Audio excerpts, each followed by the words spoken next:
نحمده ونستعينه ونستغفره ونعوذ بالله من شرور أنفسنا ومن سيئات أعمالنا من يهده الله فلا مضل له ومن يضلل فلا هادي له وأشهد أن لا إله إلا الله وحده لا شريك له وأشهد أن محمدًا عبده ورسوله أما بعد فإن خير الحديث كتاب الله وخير الهدي هدي محمد صلى الله عليه وسلم وشر الأمور محدثاتها وكل محدثة بدعة وكل بدعة ضلالة وكل ضلالة في النار فأعوذ بالله السميع العليم من الشيطان الرجيم بسم الله الرحمن الرحيم يا أيها الذين آمنوا اتقوا الله حق تقاته ولا تموتن إلا وأنتم مسلمون يا أيها الناس اتقوا ربكم الذي خلقكم من نفس واحدة وخلق منها زوجها وبث منهما رجالا كثيرا ونساء واتقوا الله الذي تساءلون به والأرحام إن الله كان عليكم رقيبا يا أيها الذين آمنوا اتقوا الله وقولوا قولا سديدا يصلح لكم أعمالكم ويغفر لكم ذنوبكم ومن يطع الله ورسوله فقد فاز فوزا عظيما وقال تعالى في موضع آخر يا أيها الذين آمنوا كتب عليكم الصيام كما كتب على الذين من قبلكم لعلكم تتقون حاضرین جمعہ، بزرگان دین، عزیز طلبہ، اللہ رب العالمین کی بڑائی، اس کی بزرگی، اس کی حمد و ثنا اور پیارے نبی جناب محمد الرسول اللہ صلی اللہ علیہ وسلم پر درود و سلام کے بعد آج پھر رمضان المبارک کا یہ مہینہ چونکہ بابرکت مہینہ چل رہا ہے، اسی کی حکمتوں کے بارے میں بات ہوگی۔ گزشتہ خطبے میں رمضان المبارک کی اہمیت، اس کی فضیلت، اس کی خصوصیت، اس کی عظمت کے بارے میں بات ہوئی تھی کہ اس کی عظمت اور اس کے فضائل کو مد نظر رکھتے ہوئے کہ کتنا عظیم مہینہ ہے اور برکتوں سے بھرا ہوا ہے، جب ہم اس کی عظمت کو جانیں گے، اس کی خصوصیت کو جانیں گے تو اور زیادہ مزید دلچسپی سے اس عبادت کو کریں گے اور اللہ کا تقرب حاصل کریں گے۔ آج کے خطبے میں اسی رمضان المبارک کے روزے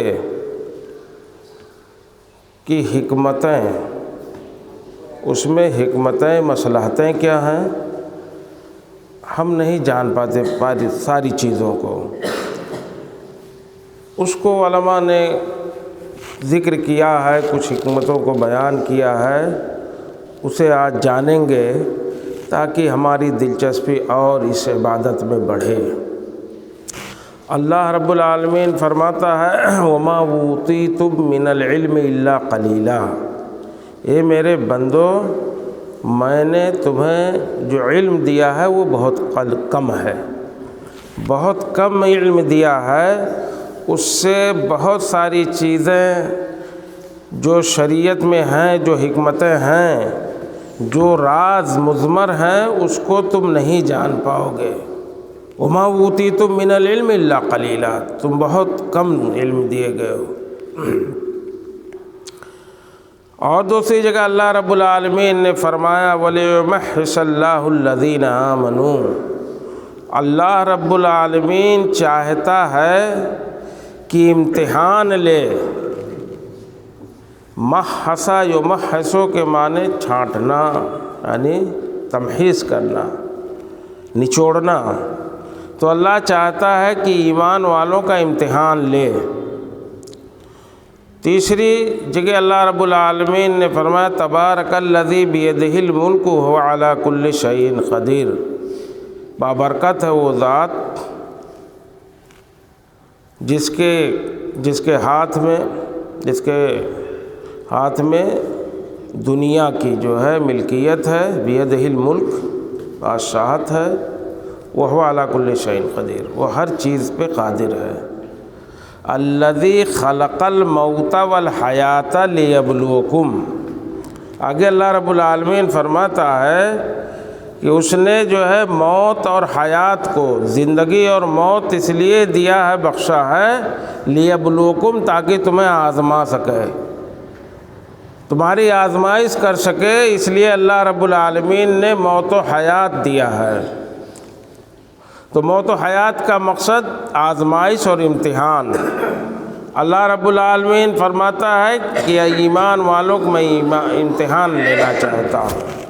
اللہ فرماتا ہے وما اوتیتم من العلم الا قلیلا، تمہیں بہت کم علم دیا گیا ہے، سارے علم کا بھنڈار اور خزانہ تو اللہ کے پاس ہے۔ علماء نے ذکر کیا کہ اس روزے میں بہت ساری حکمتیں ہیں۔ سب سے پہلی حکمت تو اس کی یہ ٹھہری کہ یہ روزہ عبادت ہے، یہ اللہ سے قریب کرنے کا ذریعہ ہے، اور بندہ اسی لیے تو اپنی محبوب ترین چیزوں کو، کھانے کو، پینے کو اور اپنے نکاح کو چھوڑتا ہے۔ اور کیوں چھوڑتا ہے؟ ایسے تو نہیں کوئی چیز کوئی ترک کرے گا، کسی چیز کو اگر کوئی چھوڑتا ہے تو اسے پتہ ہوتا ہے کہ اس کے بعد جو اس کے پاداش میں، اس کے نتیجے میں جو چیز ہمیں ملنے والی ہے وہ اس سے بڑی ہے۔ تو جب ہم کھانا پینا چھوڑتے ہیں، نکاح چھوڑتے ہیں، بھوکے پیاسے رہ جاتے ہیں، نفس کو مارتے ہیں، تو اس کے آگے کوئی بڑی چیز ہے، بڑا مقصد ہے، اس کے لیے چھوڑتے ہیں نا۔ تو وہ بڑی چیز کیا ہے، بڑا مقصد، وہ اللہ کی عبادت ہے۔ سب سے پہلی حکمت یہ ہے کہ یہ روزے میں جو حکمت پائی جاتی ہے وہ اللہ کی عبادت پائی جاتی ہے، عبودیت آپ اپنی ثابت کرتے ہو۔ اللہ نے کہا کہ فمن شہد منکم الشہر فلیصم، جو اس مہینے کو پائے تو بس چاہیے کہ وہ اس کا روزہ رکھے۔ امر کے صیغے کے ساتھ حکم دیتا ہے تو چاہیے کہ اس کا روزہ رکھے، اور ہم روزہ رکھتے ہیں۔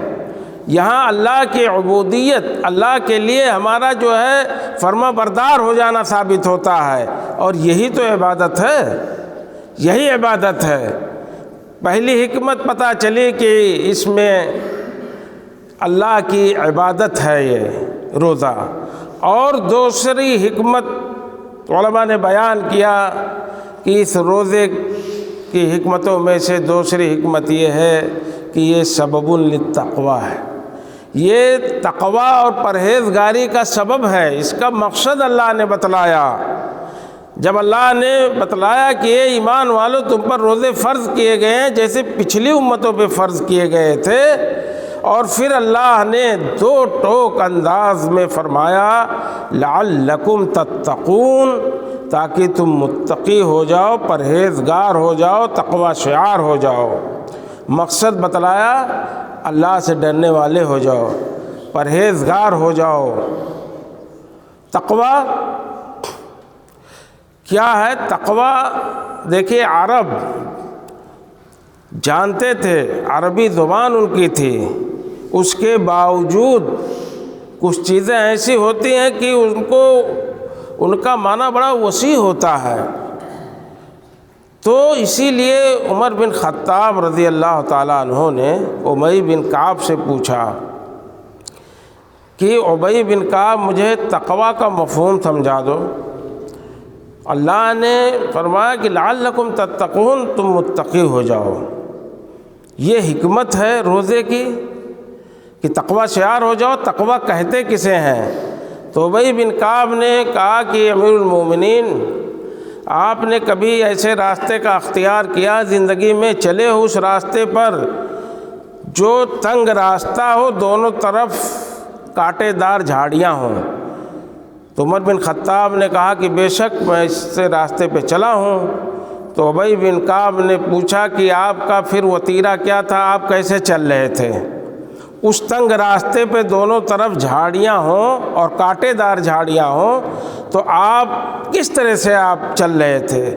تو عمر بن خطاب رضی اللہ تعالیٰ عنہ فرماتے ہیں کہ بڑے احتیاط سے میں چل رہا تھا، اپنے کپڑوں کو سمیٹے ہوئے تھا دونوں طرف، اور آگے دیکھ رہا تھا، دائیں دیکھ رہا تھا، بائیں دیکھ رہا تھا۔ تو کہا کہ اس طرح سے میں نے اس راستے کو پار کیا۔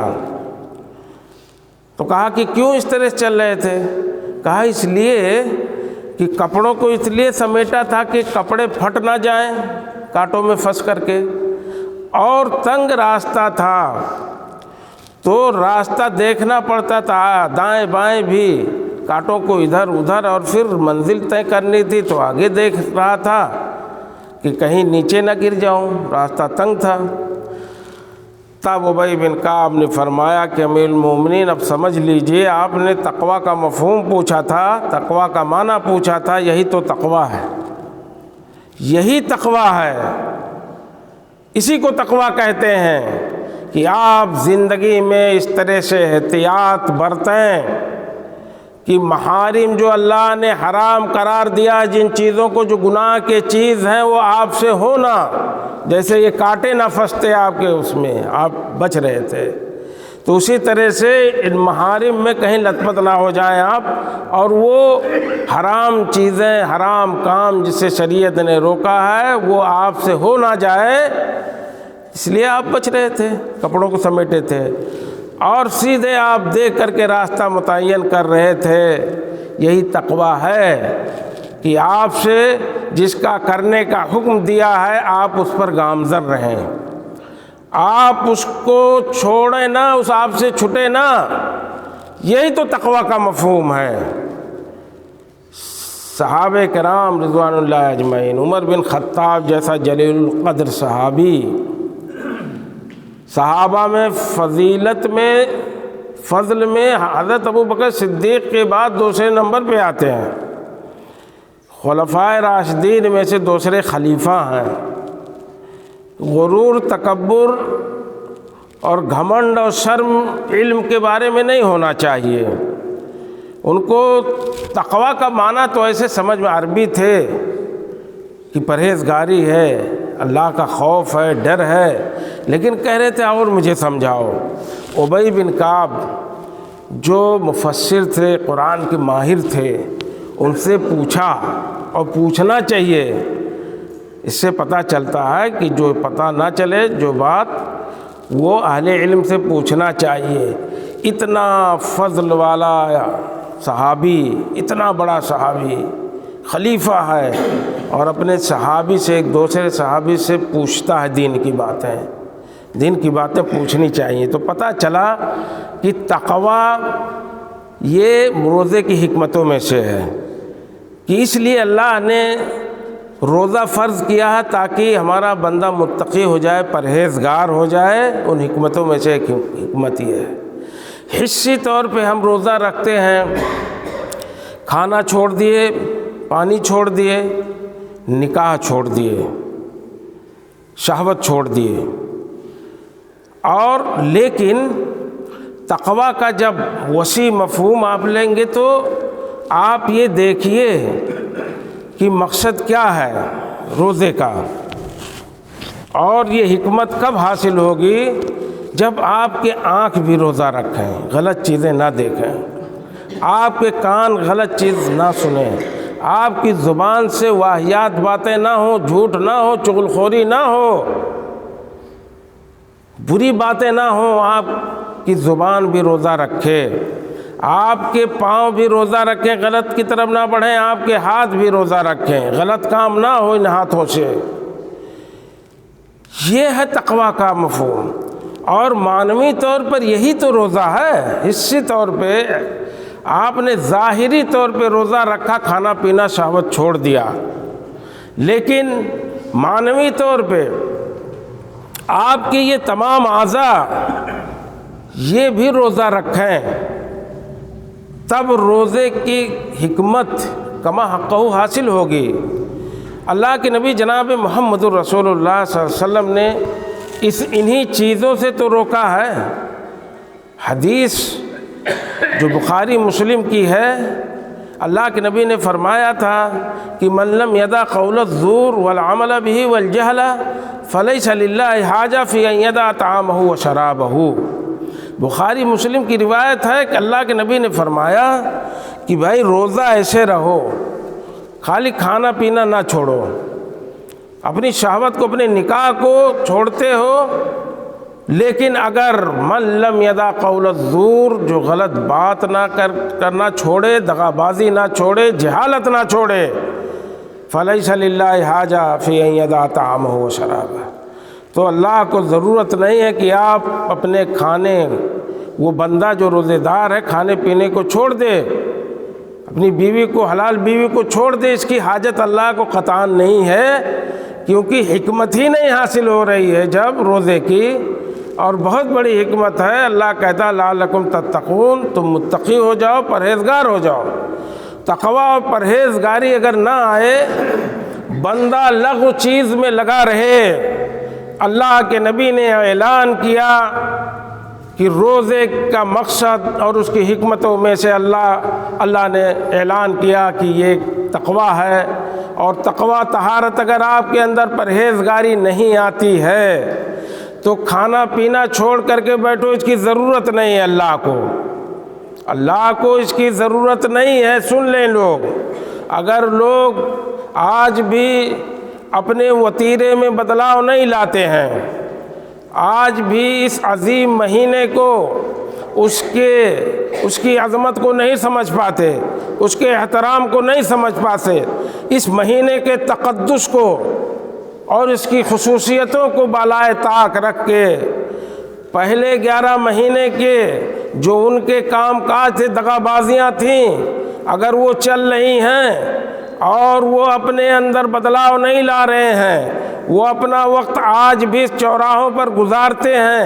لایانی چیزوں میں گزارتے ہیں، عبادت کے موقعوں پر اور اس کے وقت میں وہ گپ شپ کرتے ہوئے دکھتے ہیں، اگر وہ ان موبائل سے اور سوشل میڈیا پر لگے ہوئے ہیں، خام خواہ سوشل میڈیا، میں نہیں کہتا غلط چیز ہے، بہت اہم چیز ہے اس وقت، اس سے آپ دین کا کام کر سکتے ہیں۔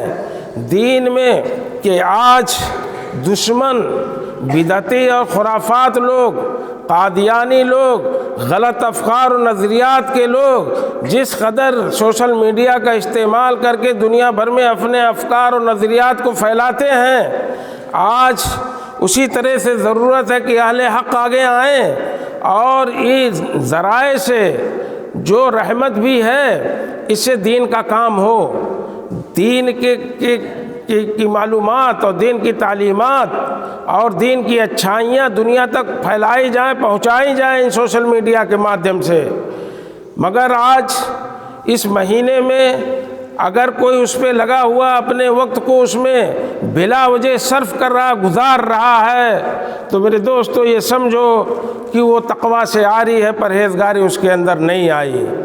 آج 2004 میں 1997 سے سوشل میڈیا کا آغاز ہوا ہے، اس کے بعد 2004 میں یہ فیس بک وغیرہ آیا ہے، اور آج 2024-20 سالوں کی مدت میں اس قدر دنیا پر چھا گیا ہے۔ آپ تمام لوگ یہ جان لیں کہ احصائیات کے ماہرین کی رپورٹ ہے کہ آج دنیا میں آج کے وقت تک 2 ارب سے زیادہ لوگ، جس دنیا کی آبادی 8 ارب پہنچنے کو ہے، اس میں 2 ارب سے زیادہ لوگ فیس بک کا استعمال کرتے ہیں۔ اتنی کثرت سے دنیا آج استعمال کرتی ہے ان وسائل کا، اس سوشل میڈیا کا۔ ہم وقت نکالیں اس کے لیے، دین کے لیے، اور اس کو دین کے لیے استعمال کریں ان ذرائع کو۔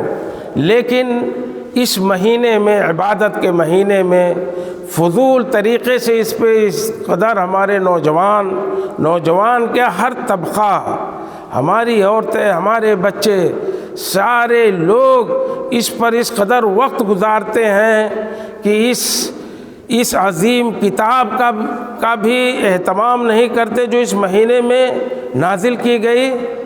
اور اس مہینے میں اللہ کے نبی جناب محمد الرسول اللہ صلی اللہ علیہ وسلم خاص اہتمام کرتے تھے، اور جبرائیل امین آسمانوں سے آ کر کے اس قرآن کا دورہ کرواتے تھے اللہ کے نبی صلی اللہ علیہ وسلم کا اس مہینے میں۔ وہ قوم اور وہ امت آج خرافات میں بہہ گئی ہے۔ آپ اپنے وتیرے میں، ہم اور تمام لوگ سدھار کریں اور اپنے وقت کو عبادت میں لگائیں، روزے سے، اس مہینے سے استفادہ حاصل کریں، اور جو غرض و غایت ہے روزے کا، جو حکمتوں میں سے بڑی حکمت ہے تقویٰ، وہ حاصل کریں، اور اپنے اوقات کو عبادتوں میں لگائیں تاکہ تقویٰ حاصل ہو سکے۔ تو روزے کی حکمتوں میں سے جہاں یہ عبادت ہے، جہاں یہ تقویٰ کا ذریعہ ہے، ویسے ہی حکمتوں میں سے ایک تیسری حکمت یہ ہے کہ یہ بندہ جب روزہ رہتا ہے تو اس کا ذہن اور اس کا دل اللہ کے ذکر کے لیے، اللہ کے فکر کے لیے، اللہ کے یاد کے لیے خالی ہوتا ہے۔ جب بندے کا پیٹ بھرا ہوتا ہے تو اس پہ غفلت طاری ہوتی ہے، شہوت طاری ہوتی ہے، اور اس کا دل سخت ہو جاتا ہے۔ ساری نعمتیں مہیا ہیں، کھا رہا ہے، پی رہا ہے، پیٹ بھرا ہوا ہے، ساری آسائشیں موجود ہیں، تو اس کا دل سخت ہو جائے گا۔ اللہ کے مخلوق کے لیے اس کے اندر نرمی نہیں آ پائے گی، اللہ کے ذکر، اس کی عبادت کے لیے اس کا دل خالی نہیں ہو پائے گا۔ لیکن روزے کی حکمتوں میں سے یہ ہے کہ جب روزہ رکھتا ہے بندہ تو اس کا دل و دماغ اللہ کے ذکر کے لیے خالی ہوتا ہے، اللہ کے بندوں کے لیے نرم پڑ جاتا ہے۔ یہ اس کی ایک بڑی حکمت ہے۔ جلیل القدر صحابی حنظلہ اسیدی رضی اللہ تعالیٰ عنہ، جو اللہ کے نبی صلی اللہ علیہ وسلم کے کاتبوں میں سے ہیں، صحابہ کا کیا حال ہوتا ہے دیکھیے۔ وہ آتے ہیں اللہ کے نبی صلی اللہ علیہ وسلم کے دربار میں بھاگتے ہوئے اپنے گھر سے، ان کو محسوس ہوا دل کی غفلت کا کہ دل ہمارا کسی اور طرف جا رہا ہے، وہ مزہ عبادت کا یا اللہ کی یاد کا نہیں آ پا رہا۔ تو آئے اللہ کے نبی صلی اللہ علیہ وسلم کے پاس بھاگتے ہوئے، ہانپتے کانپتے آ رہے ہیں، کہیں کہ اللہ کے نبی، نافقہ حنظلہ، نافقہ حنظلہ، یہ آپ کا صحابی حنظلہ تو منافق ہو گیا۔ اللہ کے نبی صلی اللہ علیہ وسلم فرماتے ہو، وما ذاک یا حنظلہ، کیا ہو گیا حنظلہ تمہیں، کیا فالتو باتیں کر رہے ہو؟ کہا نہیں اللہ کے نبی، آپ کا یہ صحابی منافق ہو گیا۔ کہا کیسے، کیا ہوا؟ کہا کہ جب ہم آپ کے پاس ہوتے ہیں، آپ ذکر کرتے ہیں جہنم کا، آپ ذکر کرتے ہیں جنت کا، آپ اور باتیں کرتے ہیں، اللہ کا دین کی باتیں ہوتی ہیں، تو ایسا لگتا ہے کہ ان چیزوں کو جس کو آپ ذکر کر رہے ہیں ہم اپنی آنکھوں سے دیکھ رہے ہوتے ہیں۔ دل بالکل اسی پر مرکوز ہوتا ہے، غافل نہیں ہوتا ہے۔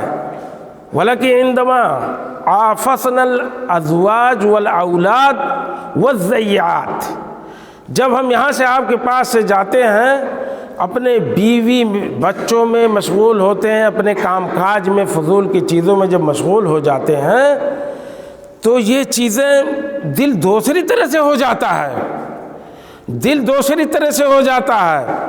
جیسے آپ کے پاس ہوتے ہیں اور دل خالی ہوتا ہے، ایسا لگتا ہے کہ آنکھیں دیکھ رہی ہیں جنت جہنم کو، وہ کیفیت گھر میں نہیں آ پاتی ہے۔ تو مجھے لگتا ہے کہ میرے اندر تبدیلی آ گئی، اللہ کے نبی کہیں منافق تو نہیں ہو گیا۔ یہ مسلم کی روایت ہے، صحیح مسلم کی۔ اللہ کے نبی نے فرمایا نہیں حنظلہ، ایسی بات نہیں ہے، ساعہ و ساعہ، کہا کہ ایک گھڑی وہ ہوتی ہے جو میرے ساتھ ہوتے، ایک گھڑی وہ ہے جب آپ بیوی بچوں کے ساتھ گھر میں ہوتے ہو، اتنی تبدیلی آتی ہے۔ تو ایسی بات نہیں ہے کہ تم منافق ہو گئے، اپنے ذہن سے بات نکال دو۔ تو صحابہ کو پریشانی لاحق ہو جاتی تھی، الجھن، گھر سے بھاگتے ہوئے آئے کہ کیفیت ہماری دیگر ہو رہی ہے، وہ کیفیت نہیں ہے جو اللہ کے نبی جناب محمد رسول اللہ صلی اللہ علیہ وسلم کے پاس ہوا کرتی ہے۔ تو آ کر کے شکایت کرتے ہیں اللہ کے نبی منافق تو نہیں ہو گیا آپ کا صحابی؟ ایسے ایسے حالت ہو جاتی ہے گھر پہ جانے کا، نہیں ایسی بات نہیں ہوتی ہے ایسی بات۔ تو پتہ یہ چلا کہ جب کھائیں گے پیئیں گے، شہوت میں ہوں گے، بھرا ہوگا پیٹ، تو آدمی غافل ہوگا، جیسے حنظلہ دوڑ کر کے آئے تھے اللہ کے نبی صلی اللہ علیہ وسلم کے پاس۔ تو یہ روزے کی ایک بڑی حکمت ہے کہ جب یہ چیزیں، یہ آرام آسائش، پیٹ خالی ہوگا، پانی حاضر ہے نہیں پی رہے ہیں، بیوی حاضر ہے لیکن شہوت کی نگاہ سے دیکھ بھی نہیں رہے ہیں، تو اللہ کے ذکر کے لیے، اللہ کی یاد کے لیے یہ دل، یہ دماغ خالی رہتا ہے۔ یہ بڑی حکمت ہے روزے کی، حکمتوں میں سے بڑی حکمت ایک یہ بھی ہے۔ اسی طرح سے روزے کی حکمتوں میں سے بڑی حکمت ایک یہ بھی ہے کہ ہم میں سے جو امیر لوگ ہیں وہ اللہ کے اس انعام کو اور اللہ کے اس اکرام کو جو اللہ نے ان پر کیا ہے، امیروں پر، وہ امیر جان پاتے ہیں کہ ہمارے پاس تو کھانا پینا سب کچھ ہوتا ہے، لیکن اللہ کے کچھ بندے ایسے ہوتے ہیں جن کو یہ چیزیں میسر نہیں ہوتی ہیں، اچھا پانی نہیں ان کو مل پاتا، کھانا نہیں مل پاتا، بھوکے پیٹ سو جاتے ہیں وہ لوگ۔ اور بہت سارے لوگ ایسے ہیں جنہیں نکاح کی طاقت نہیں ہوتی ہے۔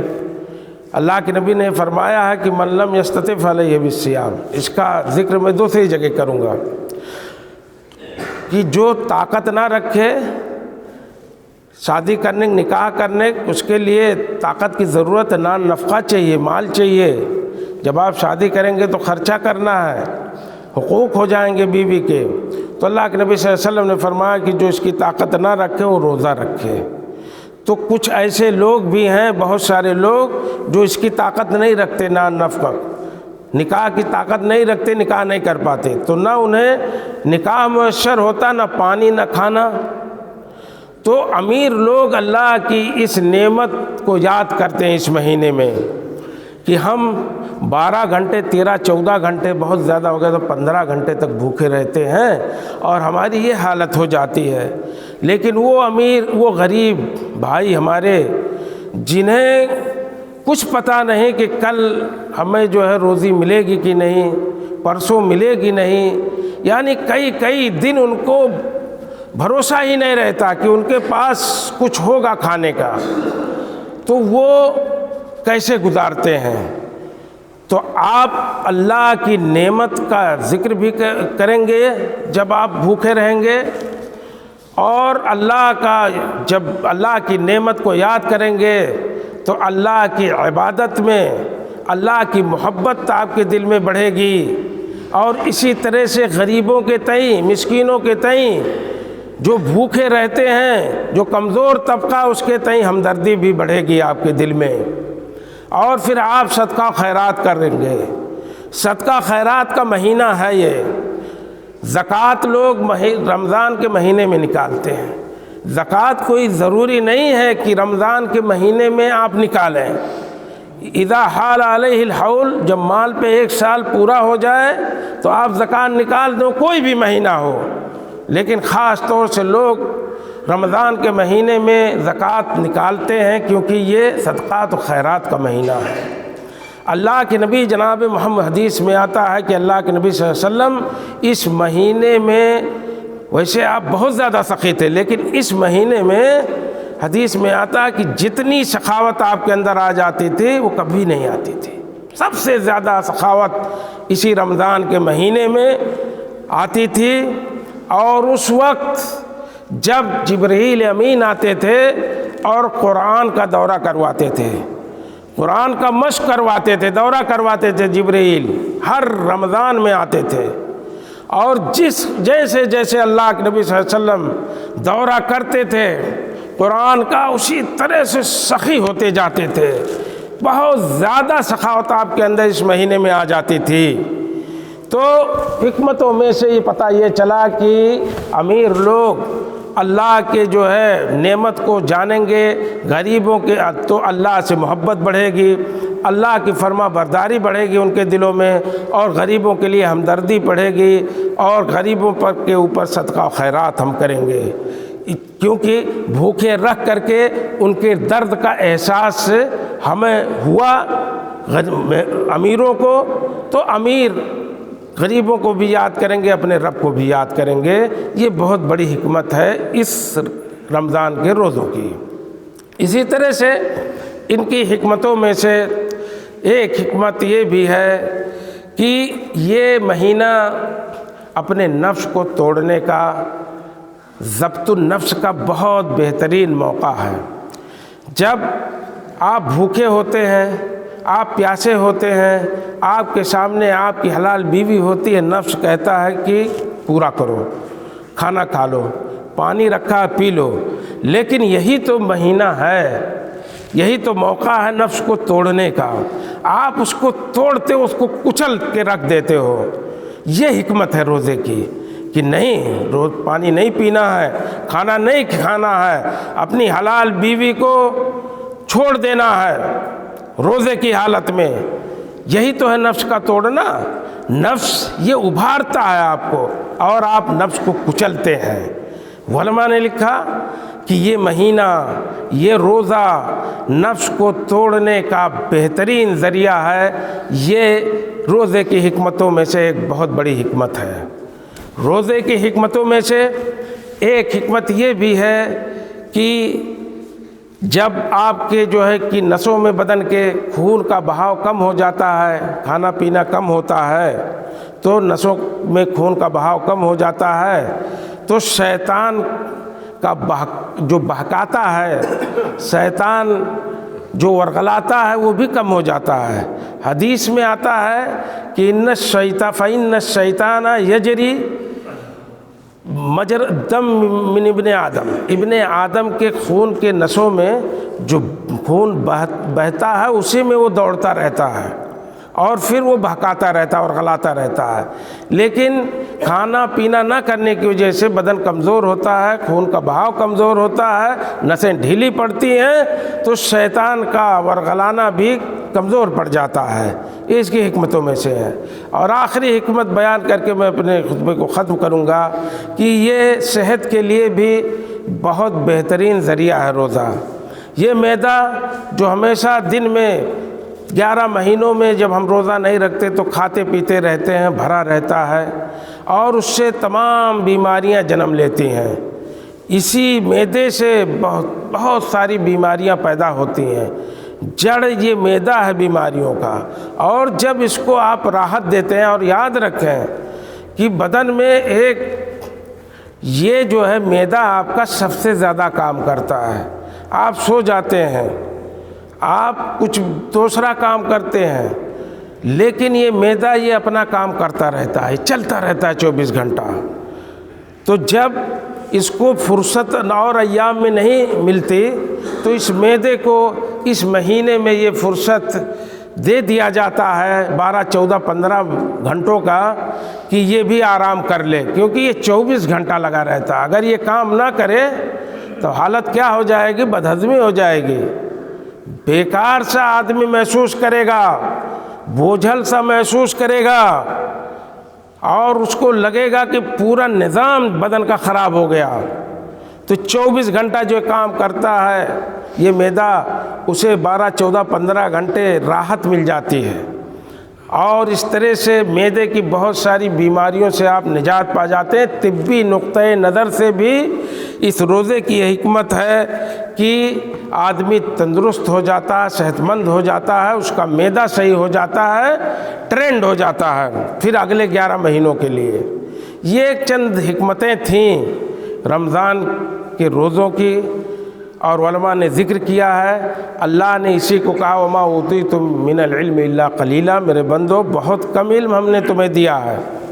اور یہ حکمتیں بہت ساری چیزیں ہیں، عبادتوں میں بڑی حکمتیں ہیں، وہ نہیں جانتے ہو، بس عبادت ہے اس کو کرو۔